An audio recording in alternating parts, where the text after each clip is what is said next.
आगे बढ़ेंगे और खबर शामिल करेंगे मरी से। राशिद गुलफराज अब्बासी की रिपोर्ट के मुताबिक जहां पर मरी आने वाले सियाहों के लिए ट्रैफिक की रवानी को मजीद बेहतर करने के लिए इक़दाम किए जा रहे हैं। मलकाई कोहसार मरी सैर तफरीह के लिए आने वाले सियाहों को हर मुमकिन ट्रैफिक के हवाले से सहूलियात फराहम करने के लिए अहकाम के मुताबिक ट्रैफिक एडवाइजरी जारी करते हुए सिटी ट्रैफिक पुलिस रावलपिंडी की तरफ से मरी आने वाले सियाहों के लिए ट्रैफिक एडवाइजरी के मुताबिक मरी में शदीद धुंध के बाइस गाड़ियों की रफ्तार को कम रखने की हिदायत दी।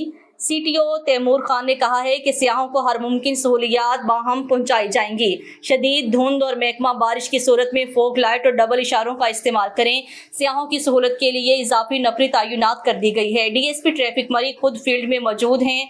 अगर मेन पॉइंट्स पर खुद निगरानी करें तो मजीद बेहतरी आएगी। उन्होंने अवाम से कहा है कि दौरान ड्राइविंग जल्दबाजी और डबल लाइन बनाने से इज्तनाब करें। दो तरफा ट्रैफिक चलने की वजह से गलत ओवरटेकिंग से गुरेज करें। स्याह पॉइंट पर मौजूद ट्रैफिक वार्डन ताउन करें और इनकी हिदायत पर अमल करें। DSP ट्रैफिक ने कहा है कि सियाह किसी भी परेशानी या ट्रैफिक प्रॉब्लम की सूरत में कंट्रोल रूम या 15 पर कॉल करें। उन्होंने कहा है कि दौरान सियाहत सैर तफरीह के दौरान अपनी गाड़ी को मुनासिब और महफूज जगह पर पार्क करें।